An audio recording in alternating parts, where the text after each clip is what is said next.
तो कैसे चल रही है आपकी तैयारी? उम्मीद करते हैं आपकी तैयारी बहुत ही लाजवाब तरीके से चल रहा होगा और बहुत ही खतरनाक तरीके से आपकी तैयारी चल रहा होगा।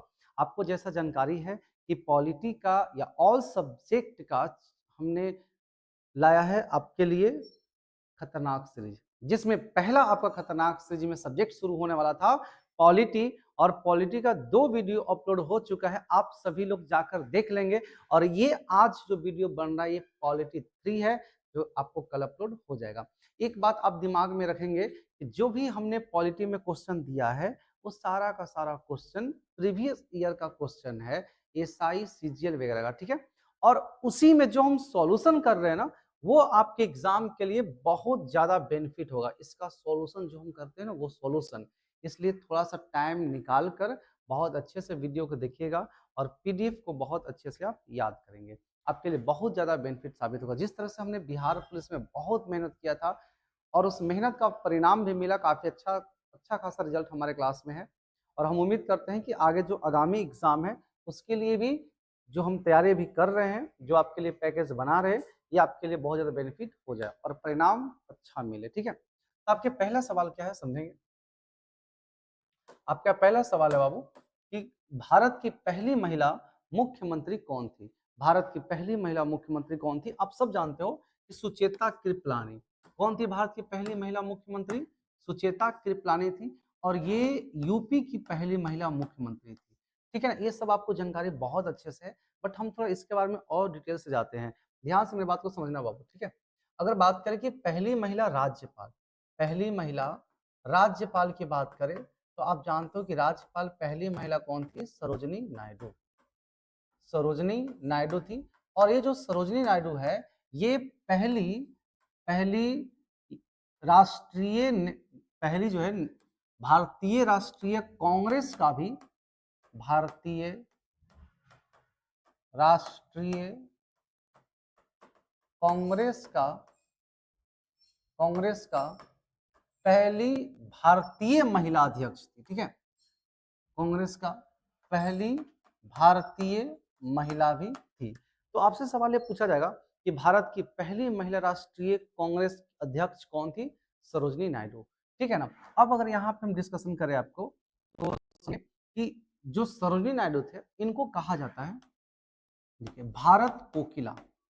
भारत कोकिला, भारत कोकिला किन्हें कहा जाता है जी? सरोजिनी नायडू को। भारत कोकिला किन्हें कहा जाता है? सरोजिनी नायडू को, ठीक है। लेकिन अब यहाँ पे कोकिला से 3 सवाल आता है।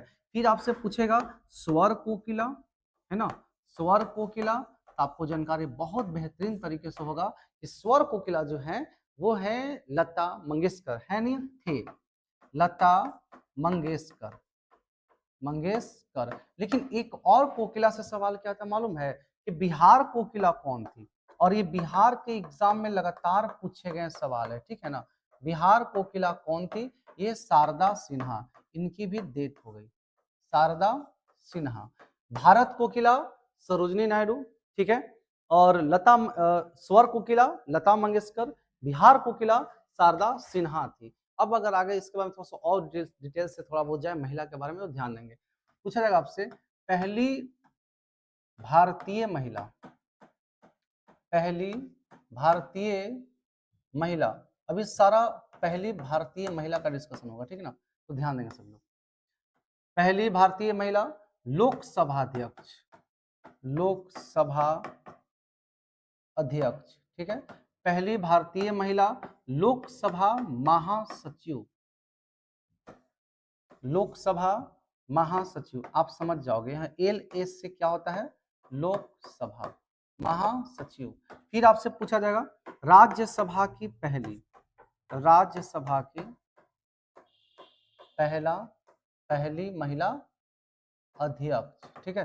फिर आपसे पूछेगा पहली महिला केंद्रीय मंत्री, पहली महिला जी केंद्रीय मंत्री, ठीक है ना। ध्यान देंगे लोकसभा की पहली महिला अध्यक्ष कौन थी? ये थी मीरा कुमार, मीरा कुमार, ठीक है ना। लोकसभा की महासचिव स्नेहलता श्रीवास्तव, ये सब याद करेंगे आप, ठीक है, श्रीवास्तव। राज्यसभा की पहली महिला कौन थी? ये थी वायलेट वालवा। वायलेट आलवा कौन थी जी? वायलेट आलवा। वायलेट आलवा। अगर हम आगे डिस्कशन करें, केंद्रीय मंत्री कौन थी? राजकुमारी अमृता कौर। राजकुमारी अमृता कौर इतना आपकी नेत्री थी जो सबसे पहली बनी थी। ठीक है, कभी कभी आपसे ये भी पूछ सकता है कि पहली महिला सांसद, पहली महिला सांसद की बात करें तो राधाबाई सुब्बारायण। राधाबाई सुब्बारायण। राधाबाई सुब्बारायण ये सब जो मंत्री पद पे थे, मतलब नेत्री थी। और भी बहुत सारे पहली भारतीय महिला जो बहुत कुछ की है, बट ये हम आपको बता रहे हैं भारत की वह पहली महिला जो नेत्री यानी कि नेता के तौर पे काम किए थे। ठीक है ना, चलो क्लियर हो गया। अब आते हैं सेकंड। नेक्स्ट आपका सवाल क्या है? संघ शक्ति समिति का अध्यक्ष कौन थे? तो आप जानते हो कि भीमराव अंबेडकर जी थे। गलत, पंडित जवाहरलाल नेहरू। संघ जहां आएगा वहां पंडित जवाहरलाल नेहरू। आपको इसके बारे में थोड़ा समझाते हैं। देखो, एक 29 अगस्त 1947 को 1947 को एक मीटिंग रखा गया और उस मीटिंग में ये प्लान किया गया था कि हमारे संविधान का रूपरेखा डिजाइन तैयार करना है। उसके लिए 7 समितियां बनाया गया था। ठीक है, सातों समिति बहुत इंपॉर्टेंट आपके एग्जाम के लिए है। ठीक है ना, तो 7 समितियां बनाया गया था। वो 7 समितियां बनाने के लिए मेन जो अध्यक्ष थे, जो इस समिति का मुख्य अध्यक्ष थे, तो वो थे भीमराव अंबेडकर। भीमराव अंबेडकर। ठीक है, एक चीज भी आप जान लो, भीमराव अंबेडकर जी ने एक, जब प्रथम संविधान सभा का हुआ था तो उसमें भीमराव अंबेडकर जी सारा भाषण खत्म हो गया। लास्ट में एक लाइन बोले थे और वो लाइन देख के भाषण को खत्म कर दिए थे। वो क्या बोले थे मालूम है? शक्ति देना तो आसान है लेकिन बुद्धि देना मुश्किल है। ठीक है, भीमराव अंबेडकर जी के लाइन था कि शक्ति देना आसान है, शक्ति देना आसान है लेकिन बुद्धि देना मुश्किल है। और लोग वही करते हैं, शक्ति सब दे रहे थे उस समय, अब बुद्धि कोई दे नहीं, क्योंकि संविधान तो प्योर माइंडेड से बनता है, प्योर बुद्धि से बन रहा था, है ना। ये थे मुख्य मुख्य कौन थे? भीमराव अंबेडकर जी। हम यहाँ पे सातों समिति का आपको लिख चुके थे ताकि आपको दिक्कत न हो याद करने में। तो सर एक बार हम रिपीट कर लेते हैं। संचालन समिति और नियम प्रक्रिया समिति के अध्यक्ष जो हैं वो राजेंद्र प्रसाद। संचालन समिति और नियम प्रक्रिया समिति के अध्यक्ष कौन है? राजेंद्र प्रसाद। संघ शक्ति, संघ संविधान समिति और राज्यों में शक्ति का बंटवारा या प्रयोग करने के लिए भी कौन थे? जवाहरलाल नेहरू। राज्य संविधान, मौलिक अधिकार, अल्पसंख्यक समिति कौन थे जी? पटेल जी। लेकिन अगर कभी आपसे पूछ देगा ना कि अल्पसंख्यक उप समिति के अध्यक्ष कौन थे? जेबी कृपलानी। कौन थे? जेबी कृपलानी। प्रारूप समिति भीमराव अंबेडकर जी। ठीक है, प्रांतीय संविधान समिति कौन थे? सरदार वल्लभ भाई पटेल। राष्ट्र ध्वज समिति कौन थे? राजेंद्र प्रसाद। क्लियर है ना। कभी कभी ये भी पूछता है कि झंडा समिति के अध्यक्ष कौन थे? जेबी कृपलानी थे उस समय भी वो। ठीक है, देखिए राष्ट्र ध्वज समिति की अगर आपसे सवाल एग्जाम में पूछा जाएगा तो आपको बताना है राजेंद्र प्रसाद। आगे देखिए तीसरा नंबर सवाल, कहते हैं भारत का कोई नागरिक अपनी नागरिकता को देगा यदि वह भारतीय नागरिकता को परित्याग करता है। बिल्कुल सही है। स्वेच्छा से किसी अन्य देश की नागरिकता प्राप्त करता है। बिल्कुल सही, ये हो सकता है। ऑप्शन इसमें था कि 1 2 3, बट ये लिखाया नहीं। हम आपको बताएं दोनों आपका सही है। एक बात आप जानो बाबू, पहले बताने कि नागरिकता का हमें अधिकार, नागरिकता का अधिकार कितने आर्टिकल्स में है? ध्यान समझना बात को। नागरिकता का अधिकार कितने आर्टिकल्स में है? 5 से 11। ठीक है ना। भाग कितना है जी? भाग है 2। लेकिन आपको ये भी पता है कि हमें नागरिकता अगर प्राप्त करना है उसके लिए 5 नियम होते हैं ना। पहला होता है जन्म से। पहला क्या होता है जी? जन्म से। अब जन्म से यानी कि अगर कोई भारत में बच्चा जन्म लिया है, समझो भारत का नागरिक प्राप्त कर लिया। सेकंड होता है वंश से। वंश से, ये भी आपको पढ़ाया गया था। तीसरा होता है पंजीकरण।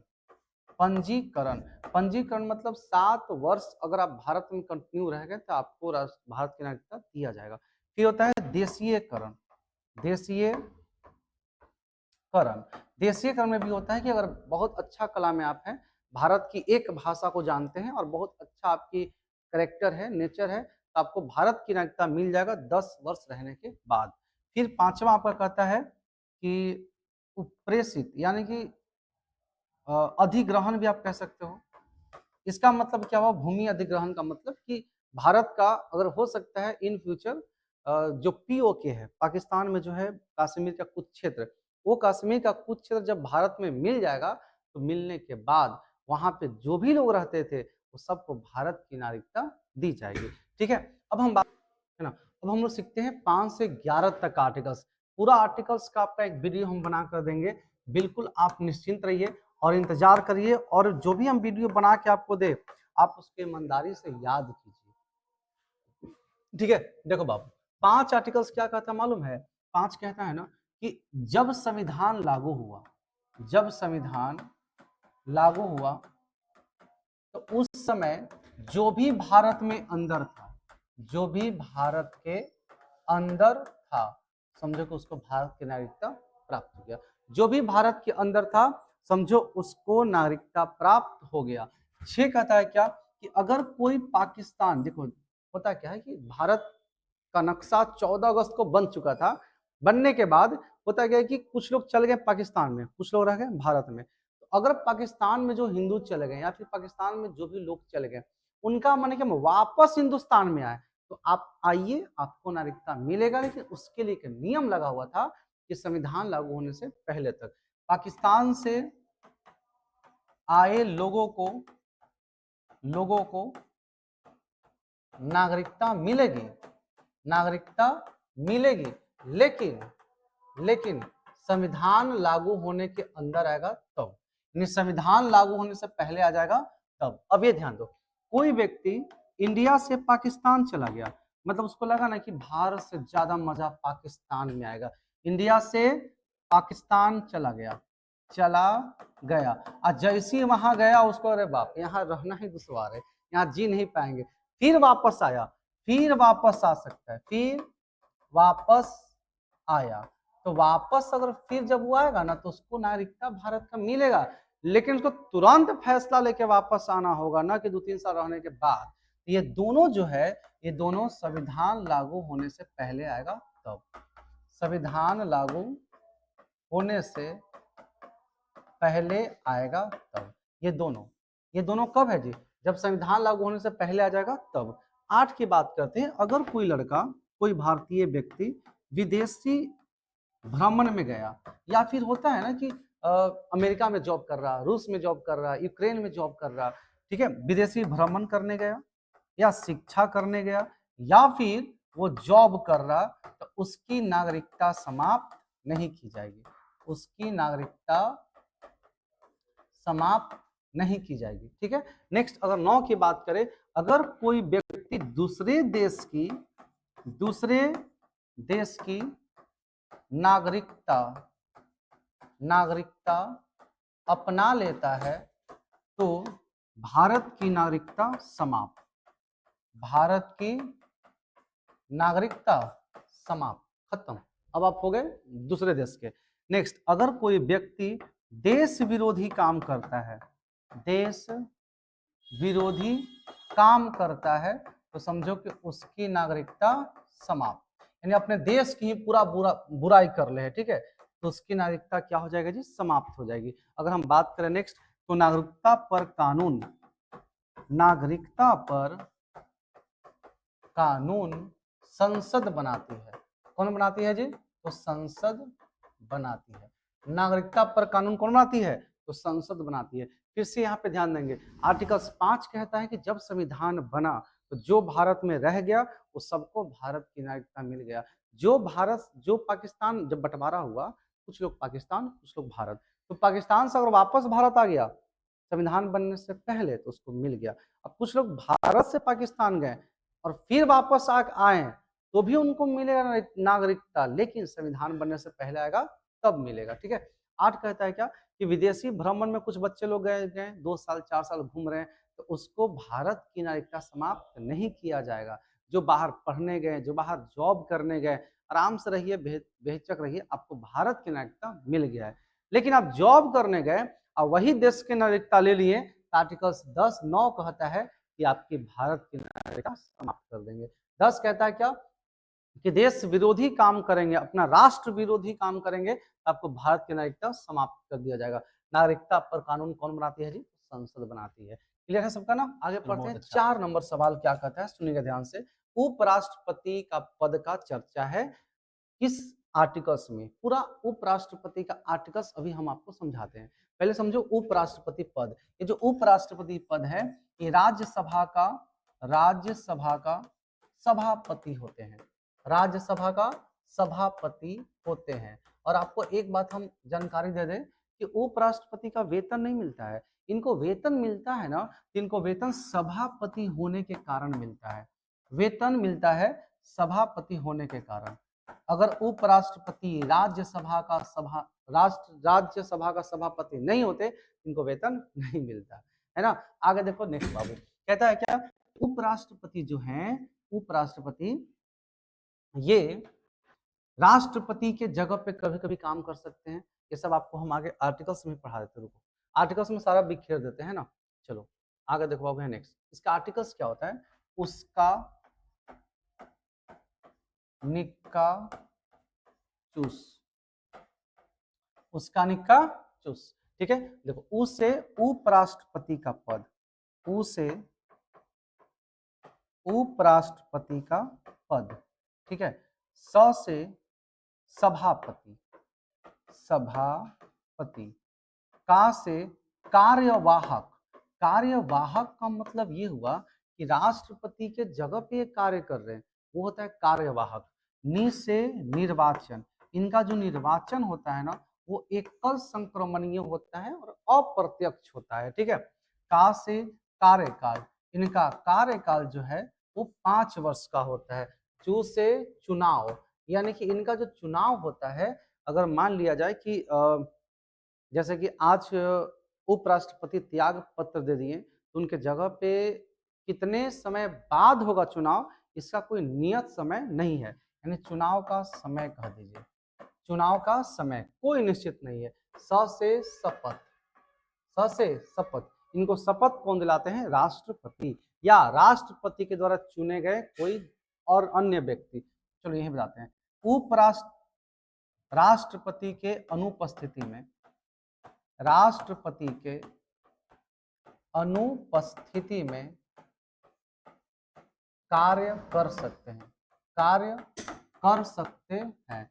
लेकिन जब राष्ट्रपति का तबीयत खराब हो गया या कहीं चला गया मनोरंजन करने, कहीं बिजी हो गए वो, तो उनके जगह पे काम कौन करेंगे? उपराष्ट्रपति। लेकिन अधिकतम कितने समय तक? अधिकतम 6 माह तक, बस। अधिकतम कितने माह तक जी? तो सिर्फ और सिर्फ 6 माह तक। उपराष्ट्रपति का निर्वाचन अप्रत्यक्ष होता है। अप्रत्यक्ष कहने का मतलब इनडायरेक्ट, हम आप लोग जाकर वोट नहीं देते हैं, ये सब ठीक है ना। अप्रत्यक्ष, हम लोग के द्वारा चुने गए प्रतिनिधि जाकर चुनते हैं। अप्रत्यक्ष और एकल संक्रमणीय, एकल संक्रमणीय होता है। ठीक है। अगर हम इनके बारे में एक और चीज जाने, तो जब अगर उपराष्ट्रपति का पद खाली हो, जब पद खाली हो, पद खाली हो, तो भरने का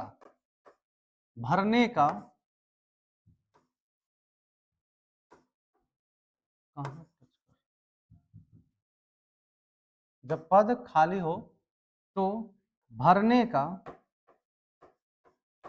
का निश्चित समय नहीं है, निश्चित समय नहीं है। भरने का कोई निश्चित समय बिल्कुल भी नहीं है कि कब भरना है कब नहीं भरना है। होता नहीं, राष्ट्रपति का अगर पद खाली होगा तो 6 माह के अंदर भरना है पद, लेकिन उपराष्ट्रपति का कोई समय निश्चित नहीं दिया गया है। ठीक है। चलो भाई, कितने नंबर सवाल हुआ आपका?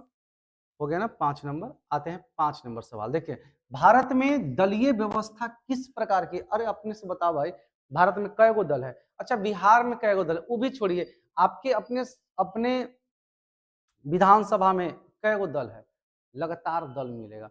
जब पैसे ऐसे पता नहीं चलता है, जैसे चुनाव का माहौल, जैसे भी विधानसभा का चुनाव का माहौल आया है, इतने प्रत्याशी आ गए खड़ा होने, तो इसका तब मालूम चलता है इतने सारे दल हैं। तो भारत में दल क्या है जी? बहुदलीय है। भारत में दल बहुदलीय है। रूस में एक दलीय और चीन में एक दलीय, ठीक है। द्विदलीय कहाँ है जी? यूएसए। द्विदलीय कहाँ पे है? यूएसए। एक डोनाल्ड ट्रंप का है ना, और एक बराक ओबामा का था। चलिए आगे देखिए, बहुदलीय भारत में है। भारत ही ऐसा देश है जहां पे दल की कमी नहीं है। आप देखते हो कि वार्ड का अगर इलेक्शन होता होगा, एक वार्ड में 18 खड़ा हो गया, 18 इलेक्शन में खड़े हो जाते हैं। तो भारत में दलीय बहुदलीय है। रूस चीन में एक दलीय और द्विदलीय कहाँ है जी? यूएसए। क्लियर? चलो भाई, इसके बाद ज्यादा डिटेल्स नहीं करना। संघात्मक सरकार में क्या होता है? ये बहुत अच्छा पॉइंट है, ये भले ही आपको समझ में ना आए, बट बहुत अच्छा सवाल है ये छूट जाता है एग्जाम में पूछता है तो। संघात्मक सरकार में होता क्या है? शक्तियों का विकेंद्रीकरण, एकत्रीकरण नहीं, शक्तियों का विकेंद्रीकरण होता है। और ये संघात्मक सरकार भारत में है। भारत में दोनों है। भारत में संघात्मक, ठीक है, संघात्मक और साथ ही साथ एकात्मक सरकार भी है। भारत में दोनों प्रकार की सरकारें हैं, ठीक है। आपको हम पहले लिख दिए इसलिए कि ताकि आपको दिक्कत ना हो। सुनिएगा, संघात्मक, संघात्मक में क्या क्या आता है? तो केंद्र और राज्य के बीच शक्ति का विभाजन, ये आता है संघात्मक में। दो सरकार संघात्मक में। द्विसदनात्मक व्यवस्था यानी कि विधान परिषद, इसी में। लिखित संविधान है संघात्मक में। कठोर संविधान संघात्मक में। सर्वोच्च संविधान संघात्मक में।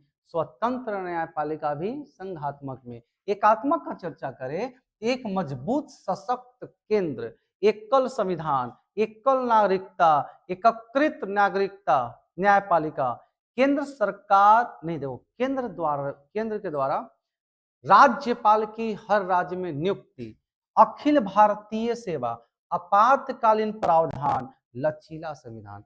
कभी आपसे सवाल पूछेगा लचीला संविधान कैसा है? तो एकात्मक। राज्यपाल की नियुक्ति कैसा है? एकात्मक, ठीक है। एकीकृत न्यायालय कैसा है?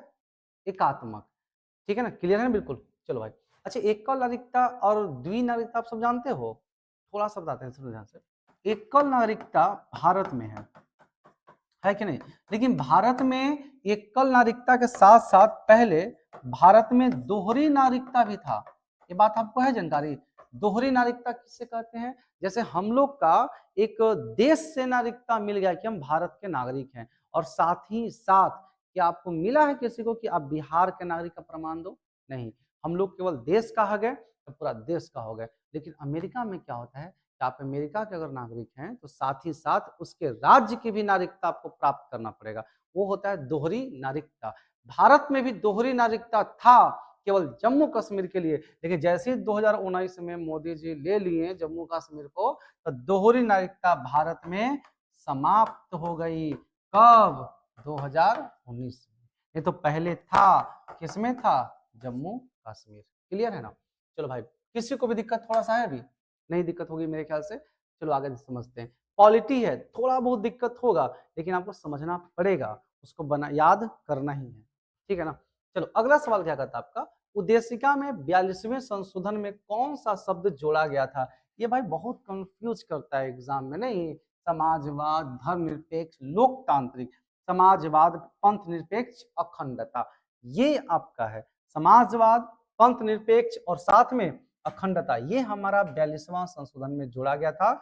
और किनके समय में जोड़ा गया था? इंदिरा गांधी। इंदिरा गांधी।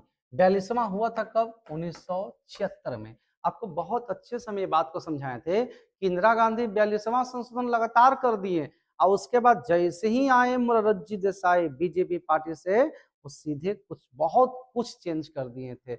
इसी संशोधन में देखो, इसमें इतना बड़ा संशोधन हुआ कि आपको समझाते हैं कि मान लिया जाए कि अगर, ध्यान समझना, अगर अगर इतना मोटा अगर संविधान है, सपोज करते हैं, तो इतना मोटा में केवल मूल अधिकार है, सॉरी 42वां संशोधन बस इतना मोटा में, यानी कि उन्हें 42वां संशोधन को लघु संविधान भी कहते हैं।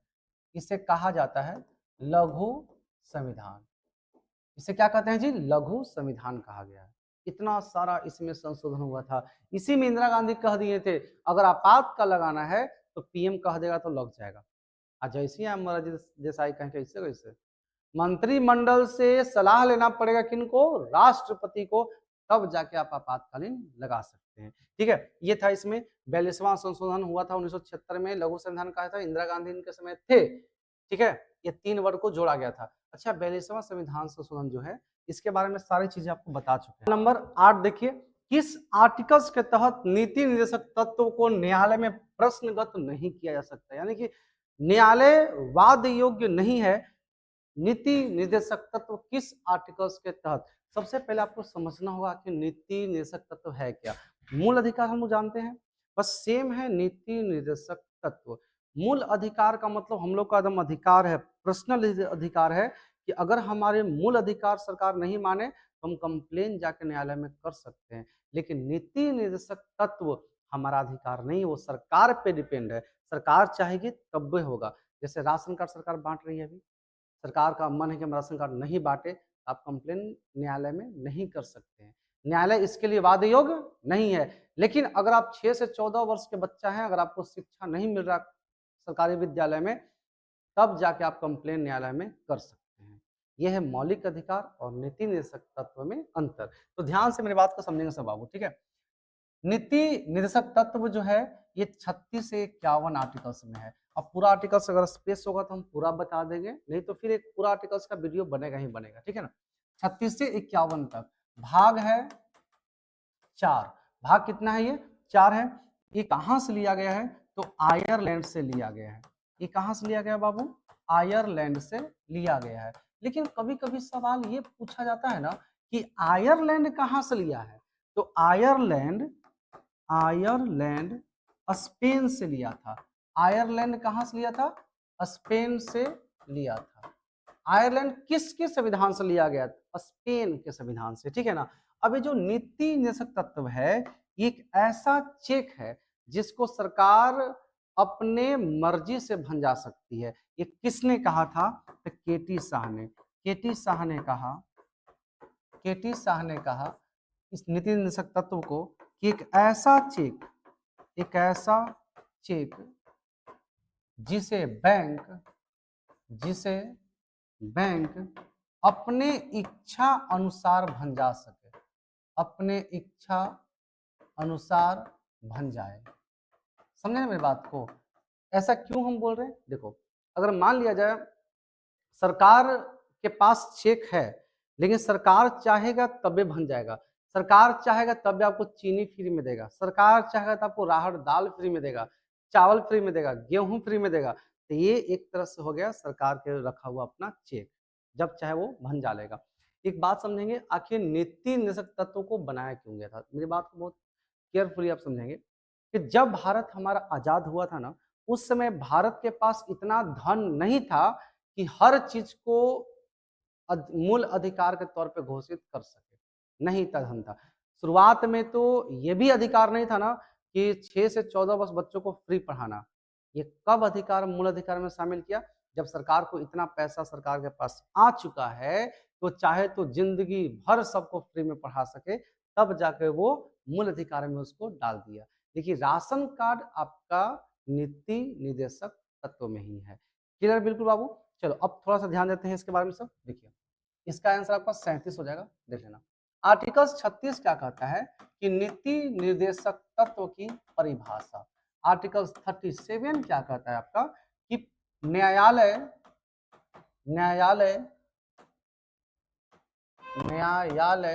वाद योग्य नहीं है, वाद योग्य नहीं है।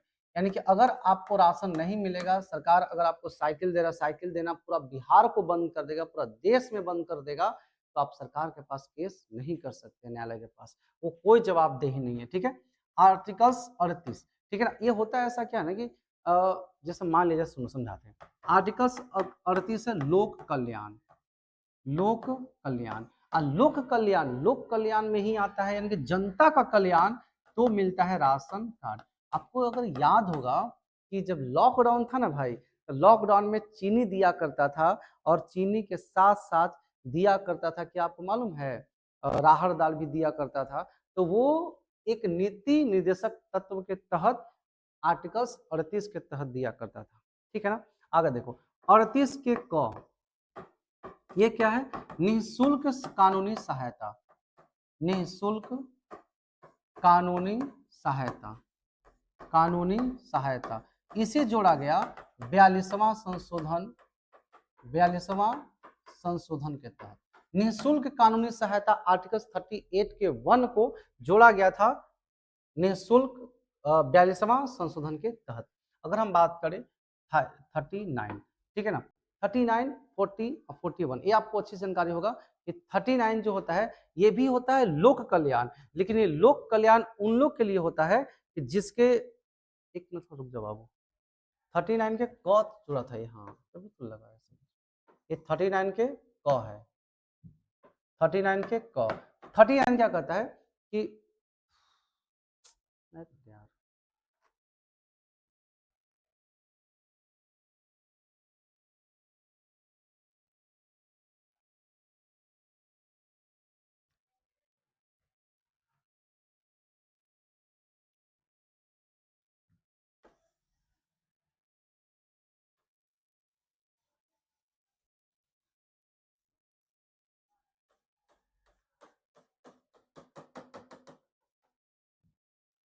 ठीक है ना, देखो 38 लोक कल्याण राशन कार्ड का, 39 की बात करें तो समान काम के लिए समान वेतन, समान काम के लिए समान वेतन, इसका मतलब ये हुआ कि स्त्री हो या पुरुष दोनों को समान वेतन मिलना चाहिए। अरे कभी कभी पुरुष को कम मिल जाए चलेगा, लेकिन अगर लड़की को कम मिल गया तो चलने वाला नहीं है। इसलिए कह दिया सबसे पहले इसके लिए आर्टिकल्स निकाल दिया कि स्त्री और पुरुष दोनों को मिलेगा समान वेतन, समान काम करेंगे समान वेतन मिलेगा, ठीक है ना। आर्टिकल 39 जब संविधान बन रहा था उस सभी उन लोग को दिमाग में चल रहा होगा, आप इमेजिन कर सकते हो। 39 के क क्या है? निःशुल्क कानूनी सहायता, निःशुल्क कानूनी सहायता, ये जोड़ा गया था 42वां संविधान संशोधन के तहत। ये कब जोड़ा गया था जी? 42वां संविधान संशोधन के तहत। आर्टिकल्स 40 ये कहता है ग्राम पंचायत, आर्टिकल्स 40 ग्राम पंचायत। आर्टिकल्स 41, आर्टिकल्स 41 कहता है कि कुछ दशाएं में लोक कल्याण, कुछ दशाएं में लोक कल्याण, इसका मतलब होता है क्या कि जैसे कि समझाते हैं आपको, देखो ध्यान से, कुछ दशाएं में सरकारी मदद, सरकारी मदद, जैसे कि आपको मालूम है वृद्धा पेंशन, वृद्धा पेंशन और विधवा पेंशन, विधवा पेंशन, विकलांग को साइकिल, है ना, विकलांग को साइकिल, फिर हैंडीकैप पेंशन, ये सब चीज होता है ना। ये सारा का सारा 41 आर्टिकल्स के तहत है। अगर 42 आर्टिकल्स की हम बात करें तो ये कहते हैं कि जैसे कि 42 में ये कहता है ना कि मान ली कोई गर्भवती महिला है तो उसके लिए विनम्रता पूर्वक काम, जैसे आप बिहार पुलिस जॉब में है, और आप अगर कोई लड़की अगर प्रेग्नेंट है तो उसको बाहर काम नहीं देगा, उसको ऑफिस में बैठा के काम कराएगा। अगर वो छुट्टी नहीं लेती है तो, अगर छुट्टी ले लेती है तो फिर तो अच्छी बात है, नहीं लेती है तो उसको ऑफिस वर्क देगा, कभी गेट पे खड़ा कर देगा, लेकिन उसको बाहर नहीं लेकर जाएगा। तो वही है 42 आर्टिकल्स आपका, ठीक है ना। चलो भाई अब देखते हैं नेक्स्ट सवाल हम लोग यहाँ पे। नेक्स्ट सवाल आपका क्या है समझते हैं। अब सवाल नंबर 9 हम लोग पढ़ते हैं। 9 क्या कहता है आपका सवाल कि भारत के राष्ट्रपति किस प्रकार का वीटो का प्रयोग कर सकता है। वीटो मतलब जानते हैं, ये विशेषित अधिकार होता है। सब कुछ हो गया है, सब फैसला हो गया कि चलो ये होगा, प्लानिंग सब कर ली, जैसे होता है नहीं है, सारा सामान पैक है, नैहर जाने के लिए सारा सामान पैक हो गया, सब कुछ पैक हो गया, ठीक है, सारा 10 दिन का ड्रेस सारा कपड़ा रखा गया, और लास्ट में जैसे बैग लेके बाहर निकले वैसे ऊपर से जो ससुर जी हैं वो क्या बोलते हैं, सामान अंदर रखो, बाहर जाना नहीं है, अलाउड नहीं है नैहर जाना। उसी से वही सेम चीज है। देखो देखो भाई 9 नंबर सवाल क्या कहता है कि भारत का राष्ट्रपति किस प्रकार का वीटो का प्रयोग नहीं करता है। किस प्रकार के वीटो का प्रयोग नहीं करता है। इतना जान लो, वीटो क्या है मालूम है, राष्ट्रपति का पर्सनल अधिकार होता है। सारा कुछ हो गया, एंड टाइम पे लास्ट में कहेगा नहीं तो सब खत्म। जैसे होता है क्या है ना कि अगर शादी वादी हो गया किसी लड़की का तो उसको नैहर जाना है, नैहर जाने के लिए सारा सामान पैक करा लिया और सब 4-10 दिन का ड्रेस रख लिया, अपना जो भी चीजें हैं सब तमाम चीजें सूटकेस में पैक करके बाहर निकल रहे। अचानक ससुर जी गेट पे बैठे होते हैं, कहते हैं कि नहीं जाना है, अंदर रहो और जाओ मेरे लिए चाय बना के लाओ। वही है बिट्टो पावर। अब बेचारी अंदर चल जाएगी। वही है बिट्टो पावर राष्ट्रपति का। राष्ट्रपति का विशेषाधिकार नहीं है। बाकी राष्ट्रपति का विट्टो कौन कौन है, अत्यंतकारी, निलंबनकारी और पॉकेट विट्टो। 3 प्रकार का विट्टो है। विधेयक सारा पारित हो गया, लोकसभा में भी राज्यसभा में, लास्ट में आया राष्ट्रपति के पास, लीजिए सर साइन कर दीजिए। राष्ट्रपति यही तीनों विट्टो शक्ति का प्रयोग कर सकते हैं। आपको डिटेल से समझाते हैं आखिर क्या है ये तीनों विट्टो। देखो, अत्यंतकारी विट्टो क्या होता है कि लोकसभा से पास विधेयक, राज्यसभा से पास विधेयक, सबका सहमति हो गया मंत्रिपरिषद का कि हाँ ये सही है, एक कानून लागू होना चाहिए, लेकिन जब आया राष्ट्रपति के पास तो सीधे कर दिए रद्द। विधेयक को निरस्त करना, विधेयक को क्या करना, निरस्त करना, यानी कि रद्द कर दिया।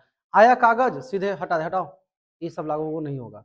यह है क्या, अत्यंतकारी विधेयक। अब अधिकार, अब निलंबनकारी क्या होता है कि अगर दिया विधेयक पारित करके, अच्छा विधेयक आप नहीं समझ रहे क्या जी, देखो विधेयक क्या होता है। मान लीजिए इस पे लिखा गया है कि जितने भी बेरोजगार लोग हैं 21 वर्ष से 25 वर्ष तक, उन सबको सरकार प्रतिदिन 5-5 हजार रुपया देगा, सॉरी प्रति माह देगा 5-5 हजार। और ये राज्यसभा में पारित हो गया, लोकसभा पारित हो गया, अभी लेटर गया राष्ट्रपति के पास। राष्ट्रपति पहला क्या करेंगे, इसको सीधे फाड़ के फेंक देंगे। इतना पैसा कौन भरेगा, कौन ही पैसा इतना भरेगा जो आ गया विधेयक पारित करने। अब हो गया ये रद्द हो गया, फिर दोबारा कह दिया 3-3 हजार कम से कम जी, चलो 3-3 हजार मेरे पास आ गया राष्ट्रपति के पास। अब राष्ट्रपति थोड़ा सोचेगा, ठीक है ले जाओ और कुछ सोच समझ के बताओ हमको, यानी कि पुनर्विचार के लिए दोबारा लौटाना, पुनर्विचार के लिए लौटाना, ये कौन सा विट्टो है, निलंबनकारी विट्टो। ले जाओ एक बार और सोच के लाओ, ठीक है। फिर गया सोच के लाया, फिर उन्होंने लेके आया 2500 वाला, कम से कम 2500 बेरोजगारी भत्ता दे दीजिए, है ना। तो 2500 वाला ही जब आया तो उसको क्या किया, कैसे उठाया, मोड़ा और मोड़ के रख लिया जेब में, पैकेट में रख लिया, कहानी खत्म, जाओ दोनों बेरोजगारी भत्ता मांगते रहो। तो ये हो गया पॉकेट विट्टो, यानी कि विधेयक को कोई जवाब न देना, कोई जवाब न देना और अपने पास रख लेना, अपने पास रख लेना। रख लिया अपना भी, कोई जवाब ही नहीं दिया कि पारित होगा या पारित नहीं होगा, साइन भी नहीं किए। वही होता है जेब विट्टो, पॉकेट विट्टो। आपको मालूम है पॉकेट विट्टो का प्रयोग किए थे ज्ञानी जैल सिंह, है ना, एकमात्र जो है ज्ञानी जैल सिंह, ये 1986 में इसका प्रयोग किए थे। किस पे, डाक विधेयक पे। एक डाक विधेयक आया था, उस विधेयक पर ये जेब विट्टो का प्रयोग किए थे ज्ञानी जैल सिंह। उम्मीद करते हैं कि आपको पूरा क्लियर तरीके से इनका राष्ट्रपति का विट्टो मालूम चल गया होगा, नहीं।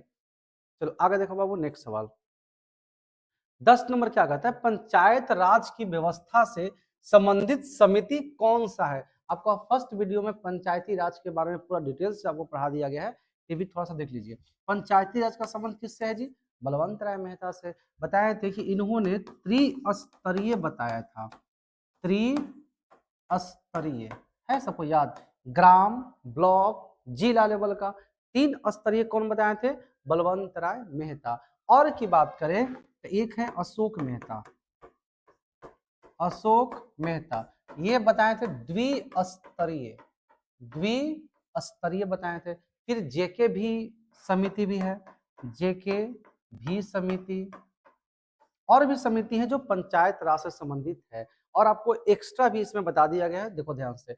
रेखा समिति का संबंध किससे है, अप्रत्यक्ष कर से। चलैया समिति कर समिति। सरकारिया समिति किससे है, केंद्र और राज्य के बीच संबंध से, सच्चर समिति मुस्लिम के अति पिछड़े के बारे में, और मल्होत्रा समिति का संबंध है बीमा सुधार। अगर पंचायती की बात करें तो अनुसूची 11 में पंचायत है और 12 में है नगर पालिका। ये सब पढ़ा दिया गया फर्स्ट वीडियो में। आगे देखो बाबू नेक्स्ट सवाल, किस चार्टर एक्ट के से बंगाल के गवर्नर जनरल को भारत का गवर्नर जनरल बनाया गया?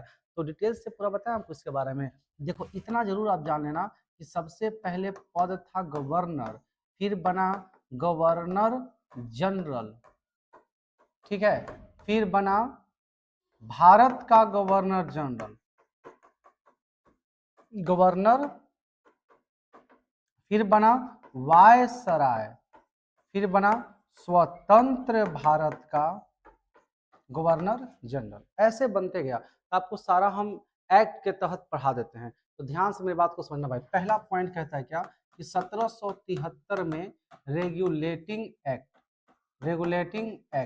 इस एक्ट में क्या हुआ मालूम है? इस एक्ट में होता यह है कि पहले था बंगाल का गवर्नर, ठीक है। तो इसी एक्ट के तहत अब हो क्या गया, बंगाल का गवर्नर जनरल। क्या हो गया? बंगाल का गवर्नर जनरल इस एक्ट के तहत। सेकंड कहता है कि आपका 1833 का चार्टर एक्ट, इसके अंतर्गत क्या था मालूम है? देखो ध्यान से, इसके अंतर्गत था ये, और फिर अब ये क्या हो गया, भारत का गवर्नर जनरल। जैसे हम लिख रहे हैं ना, वैसे अगर आप समझ गए यहीं पे याद हो गया। नेक्स्ट ध्यान दो, फिर क्या होता है 1858 का चार्टर एक्ट। ये क्या कहता है, पहले ये था, इसके बाद हो गया भारत का वायसराय। फिर इसके बाद आता है क्या 1947 का शासन अधिनियम, स्वतंत्रता शासन अधिनियम आप कह सकते हो। इसके तहत क्या होता मालूम है, था पहले वायसराय और फिर हो गया भारत का गवर्नर जनरल। तो बहुत अच्छे से हमें ध्यान से समझना है, सारा फिर से कंप्लीट करवा ही देते हैं। देखो खाली याद तो नहीं करो ना, जो हम बताएंगे बहुत डिटेल से, ठीक है। बंगाल का पहले गवर्नर जनरल कोई और थे, लेकिन इसका याद करना है अंतिम, इसका याद करना है पहला। समझ गए? तो अंतिम कौन थे? अंतिम और पहला वारेन हेस्टिंगस। क्लियर? अब ध्यान दो, बंगाल का गवर्नर जनरल अंतिम, ठीक ना, और भारत का गवर्नर जनरल पहला। अब ये कौन थे? बंगाल का गवर्नर जनरल अंतिम, अब भारत का गवर्नर जनरल पहला। कौन थे? William Bentinck. नेक्स्ट यहाँ ध्यान देते हम लोग, भारत का गवर्नर जनरल अंतिम है ना, और भारत का वायसराय पहला। ये कौन थे जी? तो ये थे आपका लॉर्ड कैनिंग, ठीक है। अब यहाँ नेक्स्ट ध्यान दो, भारत का वायसराय अंतिम। अब स्वतंत्र भारत का गवर्नर जनरल पहला, ये कौन थे? Mount batten. पूरा क्लियर हो रहा नहीं? आगे यहाँ पे अगर नेक्स्ट हम बात करें तो सुनिएगा,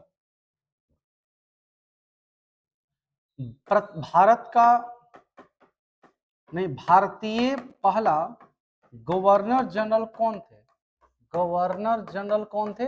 तो ये थे राजगोपालाचारी। लेकिन हुआ क्या था मालूम है, 1950 तक ही गवर्नर जनरल का पद चला था, और 1950 के बाद 1950 तक ही चला।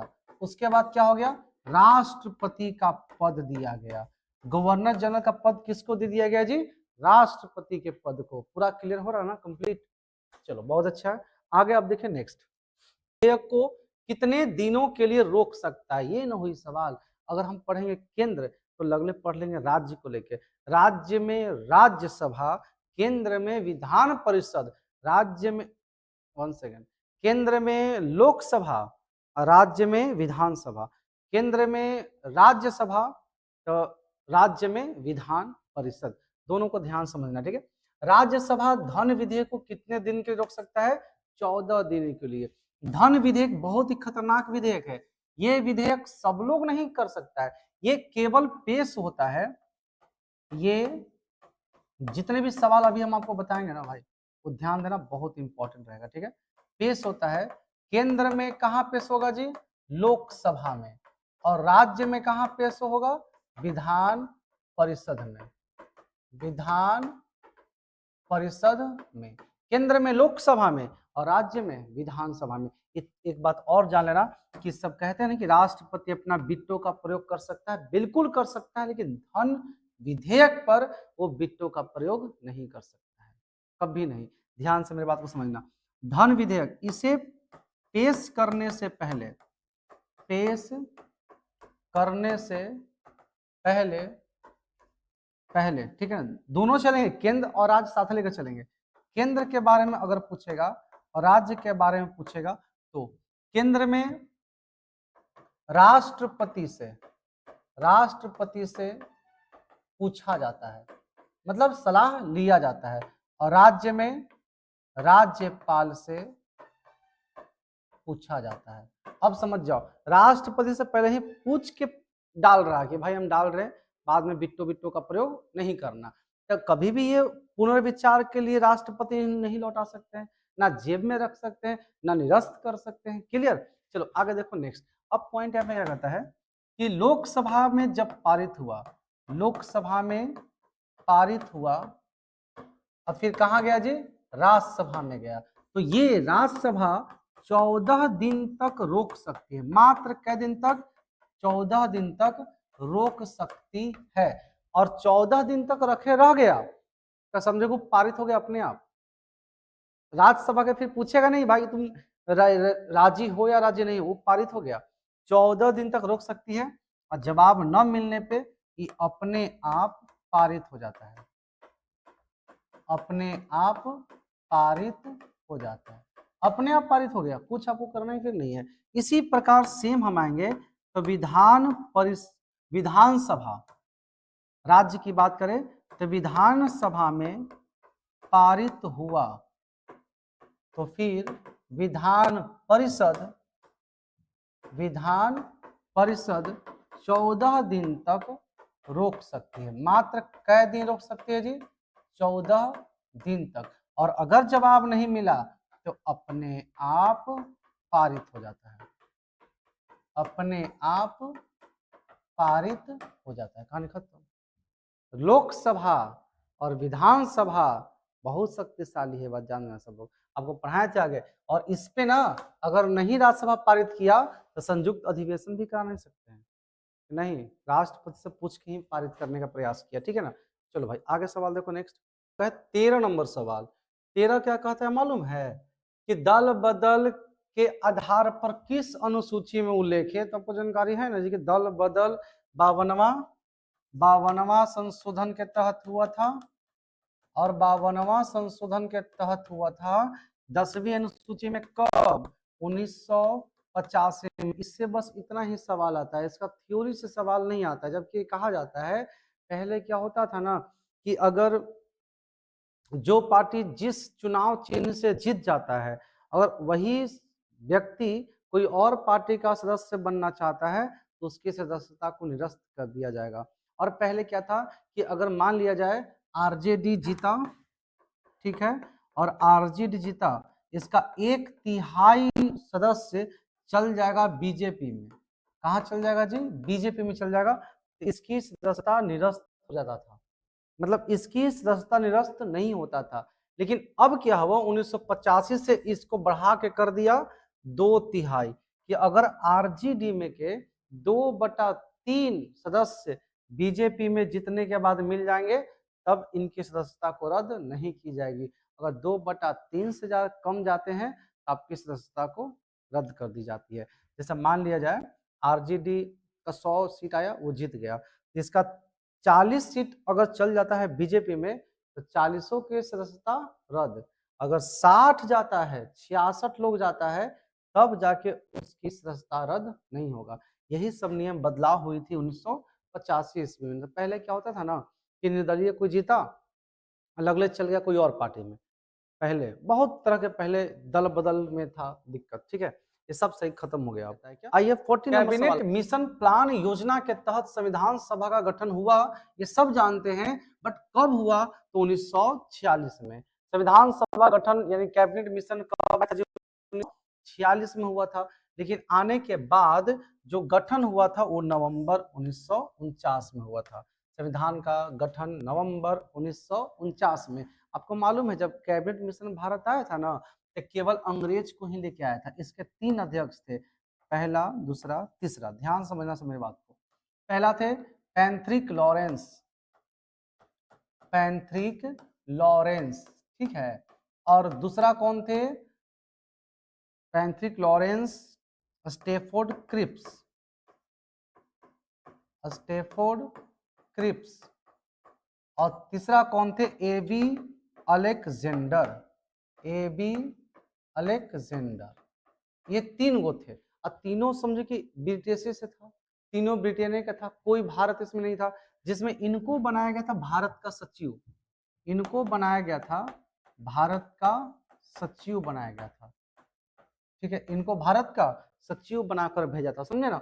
ये तीनों सब समझे कि विदेश का ही था, इसलिए ये तीनों का मान्य और ये कैबिनेट मिशन का मान्य उतना सही तरीके से नहीं भारत में किया गया था। उतना सही तरीके से नहीं करने की वजह क्या था आपको मालूम है ना? बस यही वजह है कि तीनों ब्रिटेन का था। ये जो थे ये बोर्ड ऑफ कंट्रोल यानी कि व्यापार मंडल के मालिक थे, व्यापार मंडल के अध्यक्ष थे। ये क्या थे? ये नौसेना थे, नौसेना अध्यक्ष थे। ये तीनों आए थे, तीनों को कोई वैल्यू नहीं दिया गया। और इसी समय पाकिस्तान की अलग मांग की गई थी जिसको इन्होंने अस्वीकार कर दिया था, ठीक है। चलिए आगे देखिए नेक्स्ट सवाल आपका। 16 नंबर सवाल कहता है क्या? भारत में प्रथम लोकपाल बिल कब पेश हुआ? लोकपाल पेश हुआ बिल 1968 में। और ध्यान देंगे समझिए अच्छे से हम लोग कि लोकपाल जो बिल है ना जी, ये मोरारजी देसाई के समय में हुआ था। लोकपाल बिल किनके समय में हुआ था जी? मोरारजी देसाई, ठीक है। लोकपाल बिल जो होता है वो केंद्र के लिए होता है। अगर राज्य की बात करें तो राज्य में होता है लोकायुक्त, लोकायुक्त होता है। तो लोकायुक्त सबसे पहले किस राज्य ने स्वीकार किया था? तो महाराष्ट्र में, महाराष्ट्र ने स्वीकार किया। कब? 1971 में। सबसे पहले लोकायुक्त किस राज्य में है जी? तो महाराष्ट्र में है, 1971 में है। इसमें और ज्यादा कुछ डिटेल्स नहीं था इसमें। आगे देखिए, भारतीय संविधान के अनुच्छेद 1, 2, 3 राष्ट्रपति को शक्ति आखिर क्या देता है? तो राष्ट्रपति को शक्ति क्या देता है समझेंगे यहाँ पे। आपातकाल की घोषणा करने का बिल्कुल नहीं, ये 352। फांसी की सजा माफ करने का ये कितना आर्टिकल्स? 72। राष्ट्रपति शासन लगाने का ये आर्टिकल्स 356। तो बच गया कौन जी? संसद के भी शांति यानी कि अशांति काल में अध्यादेश जारी करने के लिए। कौन है? आर्टिकल्स 123। आर्टिकल्स 123 देता है कि राष्ट्रपति अध्यादेश जारी करेगा और 213 देता है कि राज्यपाल अध्यादेश जारी करेगा, राज्यपाल अध्यादेश जारी करेगा। अब ये सब के बारे में थोड़ा सा आपको डिटेल से बताते हैं। 352 आपको पढ़ाया गया फर्स्ट वीडियो में, 356 भी पढ़ा दिया गया। हम बात करते हैं फांसी की सजा माफ, आर्टिकल 72। आर्टिकल 72 जो है ना, 72 के तहत राष्ट्रपति का क्षमा है, राष्ट्रपति क्षमा कर सकता है। राष्ट्रपति के पास इतना पावर है ना यार कि राष्ट्रपति चाह जाएगा अगर किसी को फांसी की सजा पड़नी हो, फांसी उसको मिल गया सजा, अब वो फांसी उसका पड़ना है, राष्ट्रपति एक कॉल करेगा फांसी उसकी रुक जाएगी। कैसे? राष्ट्रपति थोड़े जिसका जिसका उसका फांसी की सजा माफ करवा सकता है, बहुत इसमें भी नियम होता है, ठीक है। तो राष्ट्रपति सजा माफ करने का 5 नियम है। और भी नियम में क्या होता है, अगर कोई 10 साल का कठोर सजा है तो उसकी 5 साल कठोर सजा को कम कर देगा। कोई 10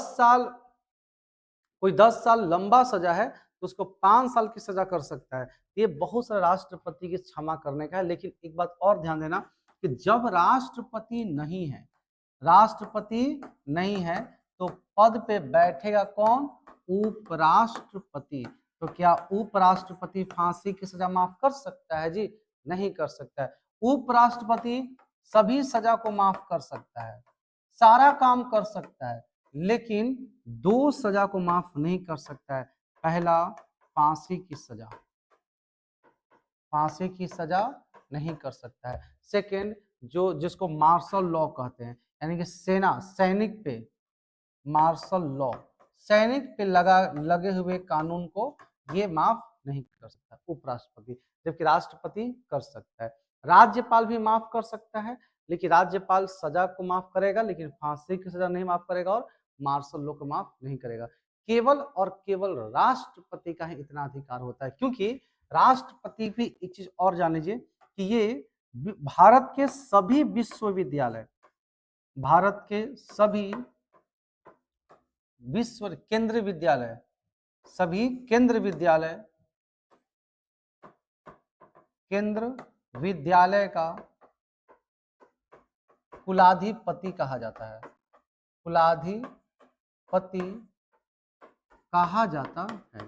राष्ट्रपति को बिल्कुल आप हल्के में नहीं लीजिए, है ना, बहुत टफ इनका पद है।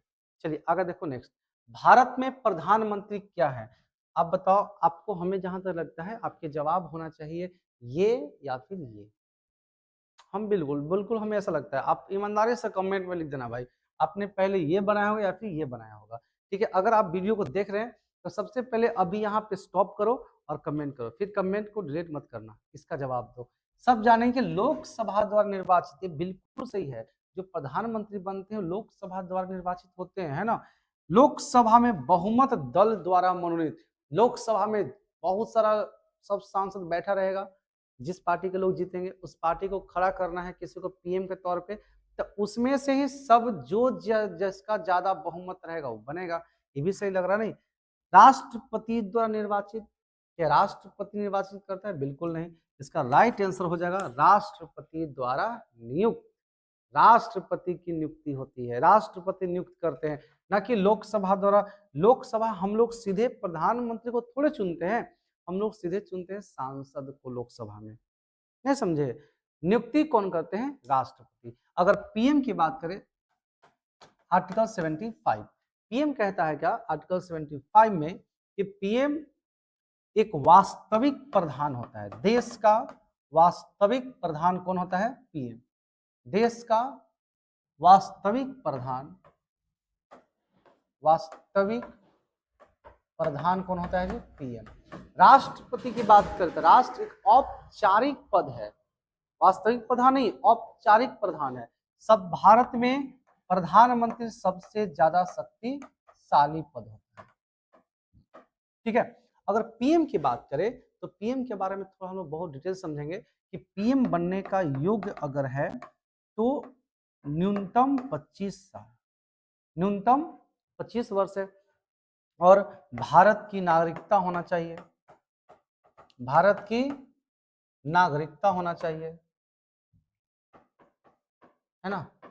पागल या दिवालिया न होना चाहिए, पागल या दिवालिया न होना चाहिए, और क्या, लाभ के पद पे न होना चाहिए। लाभ के पद का मतलब समझे, यानी सरकारी से कुछ पैसा आपको नहीं मिलना चाहिए, ठीक है। अब देखो पीएम के बारे में ये बहुत अच्छे समझेंगे, लोकसभा भंग, लोकसभा भंग, पीएम भंग, है ना। ध्यान से मेरी बात को समझेंगे। अगर मान लिया जाए आज पीएम नरेंद्र मोदी है, ठीक है, और ये त्याग पत्र दे देते हैं, अब इनके जगह पे दूसरा पीएम बैठ आएंगे गद्दी पे, जब दूसरा पीएम आएंगे तो उनका मंत्री परिषद फिर से नया नया बनेगा, पहले का मंत्री परिषद खत्म। अब मेरी बात को ध्यान समझना, लोकसभा भंग होता है आर्टिकल्स कितना के तहत जी? 85 के तहत। एक ही बार लोकसभा हुआ था भंग, लेकिन अब यहाँ पे समझना क्या है, बहुमत मिलने पर, बहुमत का खेल है, ध्यान देना। आप जानते हो कि 545 एक व्यक्ति को चाहिए 272 और 272 दो पार्टी मान लो, एक कांग्रेस और एक बीजेपी, एक लाए 272, वो भी लाए 272, तो जीत गया? नहीं, एक कोई लाएगा तभी जीतेगा। मान लिया जाए एक जीत गया बीजेपी, ये है कांग्रेस, बीजेपी एक सीट ज्यादा लाया तो हो गया इसका 273 हो गया। अब इसी पे 273 है और ये 272 है। अब मान लिया जाए कि जो भी यहाँ का पीएम थे उस पीएम त्याग पत्र दे देता है या फिर उन पीएम का मृत्यु हो जाता है। अगर इसमें पीएम की मृत्यु हो गई, पीएम की मृत्यु हो गई, अब खुद से समझेंगे, ये 273 था, ये 272, इसमें से एक का मृत्यु हो गया, बच गया 272, ये भी बच गया 272। अब इस समय क्या होगा? इस समय सीधे दोबारा चुनाव, इस समय सीधे क्या होगा जी? दोबारा चुनाव, कोई यहाँ पे ऑप्शन ही नहीं है, दोबारा चुनाव होगा। ये हो गया पहला चीज। अब नेक्स्ट हम लोग समझते हैं, फिर इसी लाइन को समझना हमको अच्छे से भी, ठीक है, ध्यान से मेरी बात को समझना भाई। 545 कुल पद है ना, और एक यहाँ पे बहुत लोग मिला हुआ है, आरजेडी, कांग्रेस, सपा, ये सब मिलकर ला दिया 272, ये सब मिलकर ला दिया 272 ला दिया। और इधर से बीजेपी, लोजपा और जदयू, ठीक है, ये ला दिए 272 और एक 73 हो गया। अब अगर इस समय पीएम की मृत्यु हो जाती है, पीएम की मृत्यु हो जाती है, तब इधर भी 272, इधर भी 272, तो अभी दोबारा चुनाव होने के चांसेस नहीं रहेगा। इधर के जो लोग रहेगा ना जी, इधर के सांसद को खरीदने का प्रयास करेगा, इधर के सांसद को, तो सपा को खरीदने का प्रयास करेगा। सपा अगर इसमें आ गया तो बहुमत इसका कंप्लीट हो गया, फिर से इसी में से कोई पीएम बनेंगे। लेकिन अगर इसी में से कोई पीएम बनेंगे, लेकिन एक चीज जान लेना कि मंत्री परिषद नया बनेगा, मंत्री परिषद नया बनेगा, बस यही एक चीज एक्स्ट्रा है, मंत्री परिषद नया गठन होगा। क्लियर? चलो भाई, बहुमत पूर्ण करने के लिए आप किसी भी पार्टी को अपने में मिला सकते हैं। अगर इसी बार जदयू या फिर जो आंध्र प्रदेश के थे चंद्रबाबू नायडू, ये दोनों में से अगर कोई एक नहीं मिलते ना, तो बीजेपी की पार्टी बनना मुश्किल था। चलो भाई, आगे ध्यान दो, किस आर्टिकल्स को छोड़कर सभी मूल अधिकार को निलंबित किया जाता है? एक बात आप जान लेना कि जैसे ही आपात का लागू होता है 352, जैसे ही आपात का लागू होता है, तो आर्टिकल्स 358 के तहत आर्टिकल्स 19 को समाप्त कर दिया जाता है, आर्टिकल्स 19 को समाप्त कर दिया जाता है। कब? 358 आर्टिकल्स के तहत, जब आपात का लागू होगा तब। अब इसी के तहत 359 के तहत राष्ट्रपति निलंबित करते हैं मूल अधिकार को, निलंबित करते हैं मूल अधिकार को, मूल अधिकार को, लेकिन 20 और 21 को छोड़कर, 20 और 21 को छोड़कर। अब बताना 20 21 को छोड़कर, आपको याद है लॉकडाउन लगा था, लॉकडाउन में हमारा सारा मूल अधिकार खत्म कर दिया गया था। आप घर से बाहर भी नहीं निकल सकते हैं, आपको बोलने का अधिकार है लेकिन बाहर जाकर बोल नहीं सकते हैं, मीटिंग भी नहीं बैठा सकते हैं, संस्था भी नहीं कर सकते हैं, बाहर आप तो बिना मास्क लगाए घूम ही नहीं सकते हैं। लेकिन फिर भी सारा मूल अधिकार आपको छीन लिया, लेकिन 20 21 छोड़ दिया था। 20 21 मालूम क्या है? ये 20 है कि दोष सिद्धि में अपराध, अगर आप गणन अपराध करेंगे, गलत करेंगे, आपको जेल लेके जाएगा नहीं जाएगा। 21 कहता है प्राण एवं दैहिक के अधिकार, यानी हमारा शरीर का रक्षा करना, हमारा प्राण का रक्षा करना, ये सरकार का कर्तव्य है। इसलिए सरकार हमारा प्राण का रक्षा करने के लिए आती थी लॉकडाउन में बाहर और डंडे से पीटती थी। डंडे से क्यों पीटती थी? क्योंकि हम लोग का ये जो आर्टिकल्स 21 है ना, ये इसको निलंबित नहीं किया गया था, इसको छोड़ दिया गया था। आर्टिकल्स 21 कहता है प्राण एवं देह की स्वतंत्रता। अगर हम लोग बिना मास्क पहले रोड पे घूमते थे भीड़ लगा के, तो पुलिस इसलिए मारती थी कि अगर मास्क बिना लगाए हम लोग घूमेंगे तो हम लोग कोरोना होगा, कोरोना से हमारे शरीर में प्रॉब्लम होगा। ये सरकार को देखा नहीं जाएगा। सरकार कहता है कि तुम्हारी रक्षा करना हमारा फर्ज है, तुम्हारी रक्षा करने के तुमको मार भी सकते हैं। इसलिए लॉकडाउन में पुलिस लोग बहुत ज्यादा मारती थी, बस यही वजह है। ठीक है, आर्टिकल्स 21। नेक्स्ट, अब आगे देखो। अगला सवाल कहता है क्या भारतीय संविधान में कितने अनुसूचियां हैं? तो आपको मालूम है पहले अनुसूची कितना था जी? 8 था। पहले अनुसूची कितना था? 8। लेकिन अब कितना हो गया? 12। 1 2 3 4 5 6 7 8, 8 गो इसमें, 4 गो अगला पेज में हम लोग क्लियर तरीके से पढ़ लेते हैं। नहीं, अगर पहले था 8, अब 8 को ध्यान से समझते हैं हम लोग। एक कहता है केंद्र और राज्य, केंद्र और राज्य, 12 आपको कंप्लीट याद करना भाई किसी भी हाल में। ठीक है, 2 कहता है वेतन से, 3 कहता है शपथ, राष्ट्रपति, उपराष्ट्रपति, लोकसभा, राज्यसभा, राज्यपाल, उच्च न्यायालय, सर्वोच्च न्यायालय के न्यायाधीश, सबका ये है शपथ। 5 4 कहता है क्या? राज्यसभा में सीटों की, राज्यसभा में, राज्यसभा की सीटों का आवंटन, राज्यसभा की सीटों का आवंटन, है ना। और 5 कहता है क्या? SC ST. 6 कहता है कि अमी मैत्री, अमी मैत्री, अ से असम, मी से मिजोरम, ठीक है, मे से मेघालय और त्रि से त्रिपुरा। ये 4 राज्यों में एसटी यानी अनुसूचित जनजाति, ये 4 राज्यों में एसटी अनुसूचित जनजाति। 7 कहता है विषय। अब विषय आपको जानकारी है, विषय 3 तरह के होते हैं, एक संघ सूची, एक संघ सूची, एक राज्य सूची और एक होता है आपका समवर्ती सूची, समवर्ती सूची। ठीक है, 8 कहता है कि भाषा से, और आपको हम 22 भाषा पढ़ाए थे भाई। भाषा कै गो है?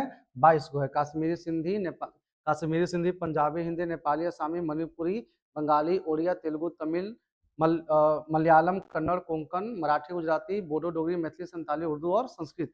ये 22 आपका फर्स्ट वीडियो में ना पढ़ा दिया गया है। ठीक है, चलो अब बात करते हैं 9वां का। अनुसूची 9 है भूमि अधिग्रहण, भूमि अधिग्रहण।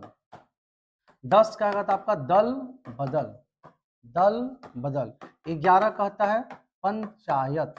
12 कहता है आपका नगर पालिका, नगर पालिका। भूमि अधिग्रहण 1951 में, दल बदल 1985 में, पंचायत 1992 में और नगर पालिका 1993 में। हालांकि दोनों आप 93 कह सकते हो, इसमें कोई दिक्कत नहीं है।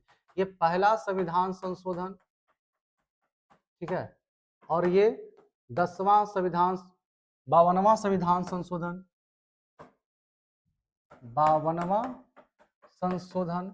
और ये आप लोग को बताना है, ये बता दें हमें क्या? चलो, 73वां संशोधन और ये आपका हो जाएगा 74वां संशोधन। एकदम पूरा क्लियर ना जी? पूरा क्लियर हो रहा धीरे ना? ठीक, आगे।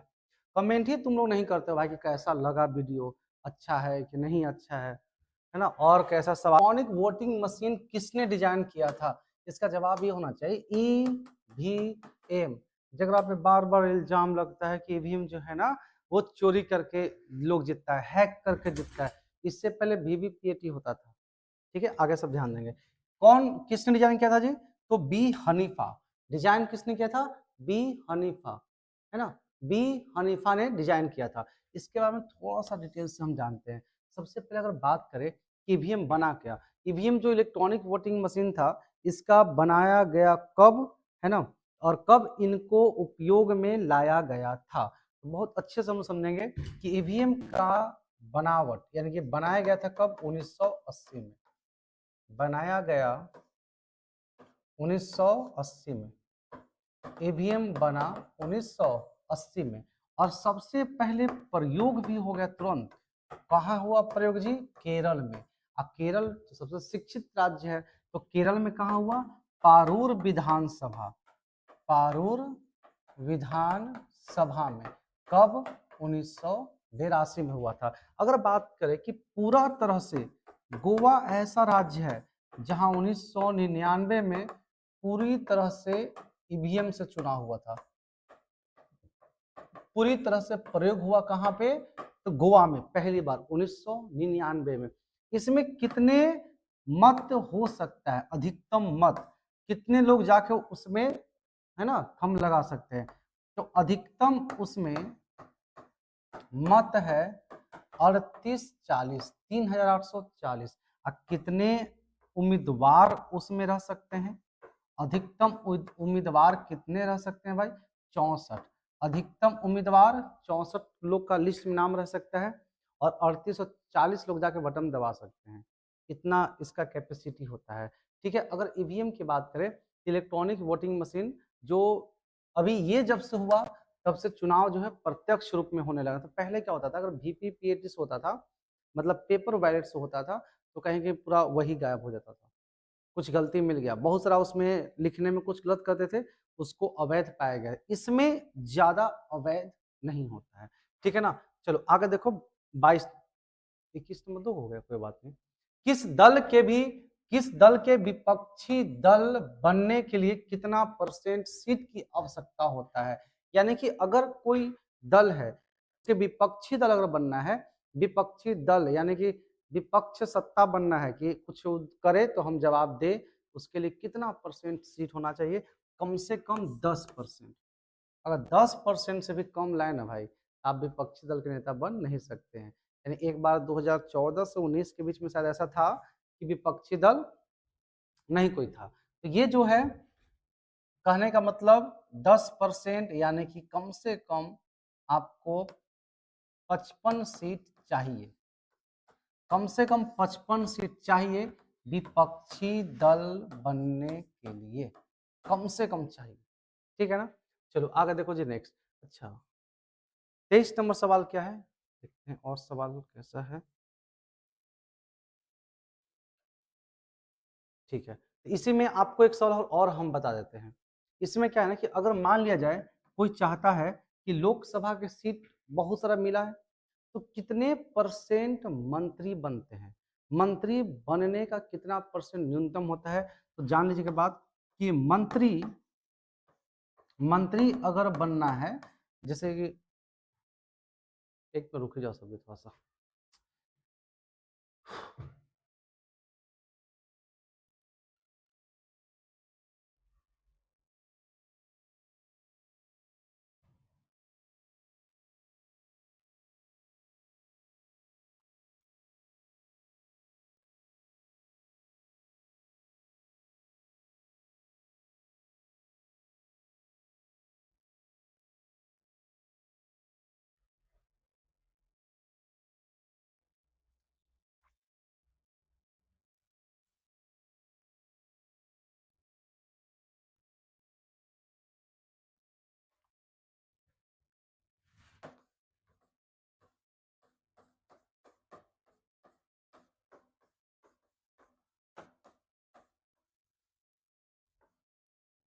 अब देखिए आपका 21 नंबर, अच्छा 21 ही होगा ना। क्या सवाल है, किसी दल के भी विपक्षी दल बनने के लिए कितना % सीट की आवश्यकता होगा? मान लीजिए इधर से कोई जीत गए हैं, तो इसके सामने विपक्ष दल बैठने के लिए, सत्ता विपक्ष के लिए यानी कुछ ही काम कर रहे हैं, आपको टोकने के लिए कितना % सीट लाना अनिवार्य होता है? तो जान लो कि लोकसभा सीटों का 10%, लोकसभा सीटों कितना जी? 10%। इसका मतलब कम से कम अगर आप 55 सीट लाइएगा ना जी, तब जाके विपक्ष में कुछ बोल सकते हैं, नहीं तो कुछ बोलने लायक भी आप नहीं रहेंगे। ठीक है ना। आगे यहाँ पे देखो नेक्स्ट। अब इसी से एक सवाल आपको हम बताते हैं, सुनिएगा बहुत अच्छे से, कि कहता है ना कि एक 91वां संशोधन हुआ था। 91वां संशोधन के तहत मंत्रियों की संख्या सीमित कर दिया गया था। ये बहुत अच्छा सवाल है, ठीक ना। मंत्रियों की संख्या सीमित कर दिया गया था कि मंत्री बिल्कुल सीमित रहेगा, इतना मंत्री होना चाहिए। तो ये क्या है समझेंगे। लोकसभा के सीटों का कितना %? 15%। यही होता है मंत्री। जितना लोकसभा का सीट है ना उसका 15% ही मंत्री बन सकता है, ठीक है। और विधानसभा के, ये हो गया केंद्र के लिए और ये हो जाएगा जी राज्य के लिए। विधानसभा के सीटों का 15% ही क्या होते हैं, मंत्री होते हैं, ओनली 15%, ठीक है ना। चलो भाई आगे सवाल देखिए, किस संशोधन के तहत, अच्छा इसमें दे ही दिया है, किस संशोधन के तहत मंत्रियों का सीट सीमित किया गया है, 91वां संशोधन। कौन संशोधन जी, 91वां संशोधन। कितना परसेंट, ओनली 15%। चलिए आगे देखिए नेक्स्ट। अगला आपका सवाल क्या है, इनमें से कौन सा पीएम किसी राज्य के सीएम के रूप में कार्य नहीं किया, जो सीधे बन गए पीएम, बिना मंत्री के सीधे क्या बन गए पीएम, वो थे चंद्रशेखर। आइए युवा भी कहलाते हैं, चंद्रशेखर, जो सीधे पीएम बने, सीएम नहीं बने, सीधे क्या बने, पीएम बने। अब यहाँ पे सवाल अगर आपसे पूछा जाएगा जी कि सबसे बुजुर्ग पीएम कौन थे, बुजुर्ग पीएम कौन थे, मोरारजी देसाई, मोरारजी देसाई। और अगर आपसे बोलेगा कि सबसे युवा पीएम कौन थे, तो चंद्रशेखर, बोला ना, ये कौन है, ये आपका युवा पीएम हो जाएंगे राजीव गांधी, राजीव गांधी, ठीक है। अब जरा बात को ध्यान समझते हैं, पीवी नरसिम्हा राव, ये जब थे तो ये पहले सीएम थे, तो ये कहाँ के सीएम पहले थे जी, आंध्र प्रदेश के। ये पहले सीएम कहाँ के थे, कर्नाटक के सीएम, कर्नाटक के सीएम थे। ये आंध्र प्रदेश के सीएम और ये कर्नाटक के सीएम। और चरण सिंह कहाँ के सीएम थे, तो यूपी के सीएम थे। सब मतलब सीएम से ही बनते हैं, लेकिन एक पीएम ऐसा थे जो सीधे पीएम बने, बिना मंत्री बने, बिना सीएम बने, ठीक है ना। चलिए सवाल क्लियर हो रहा, दो सवाल और है, ध्यान से समझेंगे। पहली बार राष्ट्रपति शासन कब लगा, 1968 में। पता 3 बार लगातार राष्ट्रपति शासन लगा था, और तीनों बार भोला पासवान शास्त्री में। सुनो, भोला पासवान शास्त्री, इसके समय में 3 बार लगा, 3 बार। पहली बार लगा 1968 में, इसके समय में कितने बार लगा था जी, 3 बार लगा था। पहली बार 1968 में लगा था, दूसरी बार 69 में और तीसरी बार 72 में। 1969 और 1972 लगातार इनके, जब जब बेचारे भोला पासवान बन रहे थे तब तक इनके समय में राष्ट्रपति शासन लगना शुरू हो रहा था, ठीक है ना। चलिए अब अगर हम आगे के बात करें तो आगे और भी बार लगा है, कम से कम टोटल मेरे ख्याल से जब आप बिहार पुलिस का हम पढ़ा रहे थे तो 8 बार आपको बताया था ना ये। चलो 8 हम लिखवाए देते हैं, शायद क्लियर हो जाए आपके लिए। 3 हो गया ना जी। चलो चौथा लगा था 1977 में, पांचवा लगा था 1980 में, एक बार राबड़ी देवी के काल में लगा था 2005 में, ठीक है। 1977, 80, फिर लगा था 95 और 99 और 2005, 95, 99, 2005। पहली बार 1968 में, ठीक है, और फिर दूसरी बार 1968 के बाद क्या था 69 में, और तीसरी बार 1972 में। कौन कौन सीएम थे वो हमें कंप्लीट नहीं, थोड़ा सा एक मिनट रुक जाओ, हम बताते, बस ये याद है, राबड़ी देवी, राबड़ी पहला और अंतिम, यही आपके लिए बहुत इंपॉर्टेंट है, बट जब पढ़ा रहे हैं सॉल्यूशन तो अच्छे से कर देते हैं।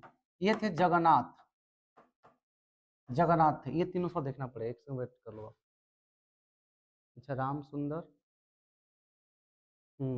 ये कौन थे, राम सुंदर, आप लोग सबको याद हो जाएगा, हम कभी याद ही नहीं शुरू किए थे। ये थे कौन, लालू यादव, और उसके बाद जी राबड़ी देवी। राबड़ी देवी के समय कई बार, 2 बार। राष्ट्रपति शासन कब लगता है, जब सदन या जब कोई पार्टी सरकार बहुत अच्छे से नहीं चला पाती है तो लग जाता है राष्ट्रपति शासन। देख लो जी, देख लो, लालू यादव, राबड़ी देवी, राबड़ी देवी, और ये तीनों भोला पासवान शास्त्री, क्लियर। चलो अब एक सवाल और है शायद लास्ट, उसको भी देख लेते हैं, है ना। लास्ट सवाल अब क्या है देखेंगे। लोकसभा के प्रथम विपक्ष दल के नेता थे राम सुभग सिंह।